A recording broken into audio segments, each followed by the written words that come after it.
If you're about to build a wood fence, there's a good chance you're about to waste thousands of dollars because most homeowners pick the wrong wood. For today's video, I'm scoring both cedar and treated pine, both out of 10 in 6 different categories. And at the end, we'll total it up and crown a winner. Now, just a quick point before we get started. When we're talking about cedar, there's a wide variety of cedars in the market. Cedar is kind of a broadly applied term. There's Eastern red cedar, there's Western red cedar, there's incense cedar, there's import cedar. We're going to be talking about Western red cedar. It's the most widely available and what I consider to be a truer cedar board. In subsequent videos, we certainly could take a look in the difference between the cedars. If that's something that you guys would like to see, leave a comment in the comments below. First up, availability.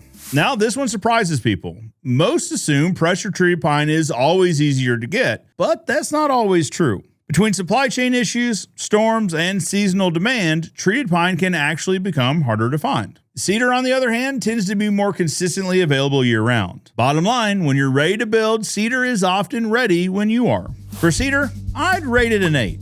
For pine, I'd put it slightly behind at a 7. Next up is lifespan. Cedar has natural oils that fight rot, insects, and moisture. That's built into the wood itself. No treatment needed. Now let's talk about pressure-treated pine because this is where context matters. Pine doesn't naturally resist rot. That's why it's put through a treatment process where preservatives are forced deep into the wood fibers. And that treatment does work, especially early on. In fact, when it's new, treated pine can be very resistant to rotten insects, and it can perform especially well in ground contact applications, like post. But here's what happens over time. The wood expands and contracts more than cedar, and it's more prone to cracking and checking. As it ages, the protective chemicals can break down or leach out slowly, and once that protection weakens, the wood underneath is still just pine. So durability starts off strong, but doesn't age as gracefully. And look, I'm not saying treated pine is bad, but nature typically wins. In the real world, cedar fences often last 20 to 30 years, whereas treated pine fences with current treatments, we're seeing replacement earlier, probably 10 or 15 years. That's a big difference over time. For cedar, I'd rate it an 8. For pine, I'd rate it a 5. Third, what's actually in the wood? Let's start with cedar. Cedar is a naturally durable wood because of what's already inside it. It contains natural oils and tannins, natural compounds that resist fungus and insects, and a cellular structure that handles moisture better than most softwoods. That's why cedar can sit out in the elements for years and still hold up. No added chemicals, no treatment process. What you see is what you get. Now let's look at pressure-treated pine because this is engineered very differently. Pine by itself is actually a softer, more vulnerable wood. So to make it more usable outdoors, it goes through a process where the preservatives are forced deep into the wood under pressure. Modern treatments typically include either ACQ or MCQ. These rely heavily on copper compounds which kill fungus and prevent rot, deter insects, and extend the usable life of the wood. Here's how the process works in simple terms. The wood is placed in a sealed chamber, air is removed, and then the chemicals are pushed deep into the fibers under pressure. That's why treated pine often has a greenish tint when new and higher moisture content right out of the yard. Now, to be fair, this treatment is widely used, regulated, and considered safe for residential construction. But there are trade-offs to understand. You don't always know the exact formulation used. The wood is still dependent on that treatment for protection, and over time, exposure to sun and rain can slowly reduce its effectiveness. And because it starts wetter, it's more prone to movement as it dries. Warping and twisting come to mind. So here's the real difference. Cedar, a naturally durable material. Pine, a chemically enhanced material. If you want natural performance and simplicity, cedar has the edge. If you want lower upfront costs with engineered protection, pine gets the job done. For cedar, I'd rate it a 7.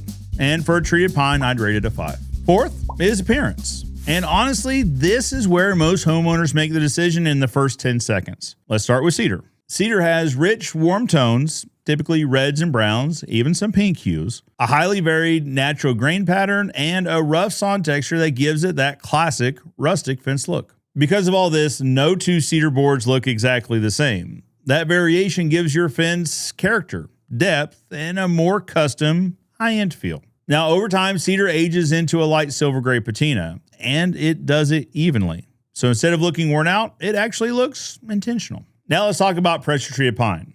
Pine is much more uniform. Most boards look nearly identical to each other. They have less visible grain variation, and they come out of a yard with a greenish tint from the treatment process. Now, that color, it's not exactly what most homeowners are going for. Over time, pine fades too, but instead of that clean silver look, it tends to turn a more dull, uneven gray.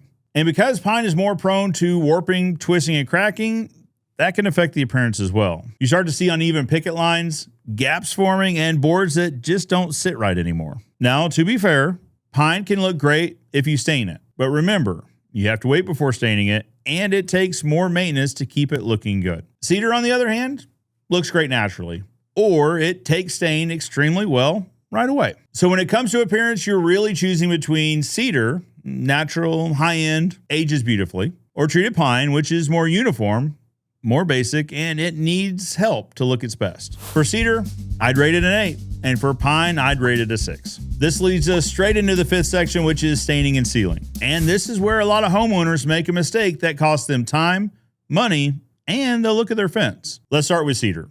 Cedar's ready to go right away because it's a naturally stable wood with lower moisture content from the yard. It accepts stain immediately, it absorbs, finishes evenly, and it holds its color really well over time. This means you can stain it the same day it's installed, or even pre-stain the boards before they're installed. And that pre-stain option is a pretty big deal. You get full coverage on all 6 faces. It's a better long-term protection, and there's no dragging hoses, tarps, or sprayers into your yard. Now let's talk about pressure-treated pine. This is where things slow down. When you buy treated pine, it's often saturated with moisture from the treatment process, and it's still actively drying out or curing. So if you stain it too early, the stain won't absorb properly.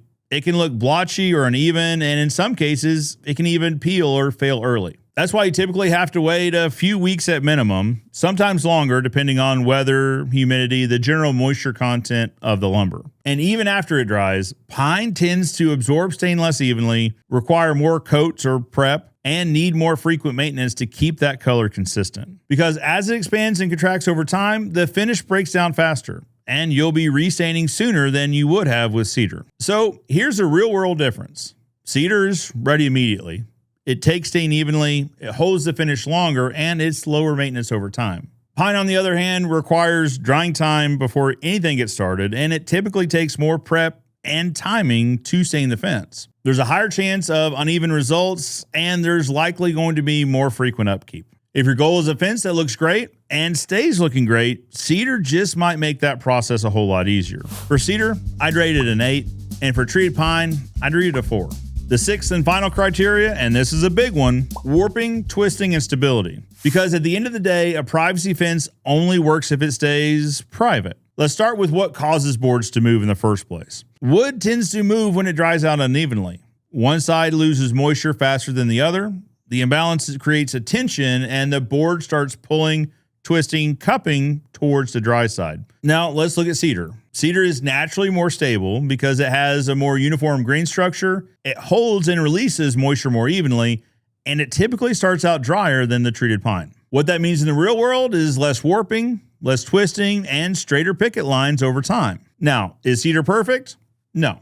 You can still get the occasional warped board, but it's significantly less likely, especially across the entire fence. Now let's talk about pressure-treated pine. This is where you see the biggest difference over time because treated pine starts out very wet from the treatment process and it dries out after the installation. And when it's drying, it's typically drying unevenly, causing that warping and twisting. So as it dries out and acclimates, you'll often see pickets shrinking and pulling apart, boards twisting or bowing, and tops of the pickets are no longer lining up. Now on a privacy fence, that leads to visible gaps, uneven lines, and a fence that just looks worn out faster. There's also another factor here, internal stress in the wood. Pine tends to have more growth variation and be more reactive to temperature and humidity swings. So over the seasons, hot summers, cold winters, it continues to move more than cedar does. So here's the practical difference. Cedar starts stable, stays more stable as it ages, and keeps your fence looking cleaner, tight. Pine starts wet, it moves as it dries, and it continues to shift over time. And again, this matters most for privacy fence because even small movement creates gaps, breaks the sight lines, and it takes away from the whole purpose of the fence. For cedar, I'd rate it an 8. For treated pine, I've got to give it a 5. All right, let's total it up. Winning by a landslide is cedar with 47 out of 60 points. Treated pine comes in at 32 out of 60. Cedar wins because it's naturally built for the outdoors. It lasts longer, it stays straighter, it looks better, and it requires less maintenance over time. Now, treated pine isn't a bad option. It's just a more budget-friendly, chemically enhanced wood that takes more effort to keep looking and performing its best. So here's a simple breakdown. If you're wanting the lowest upfront cost, you're gonna go with the pine. But if you want the best long-term fence, you're gonna go with the cedar. If this video saved you from making a costly mistake, hit that like button and subscribe to the channel. For now, Joe Everest, the fence expert, reminding you that good fences make good neighbors, and I'll see you next time.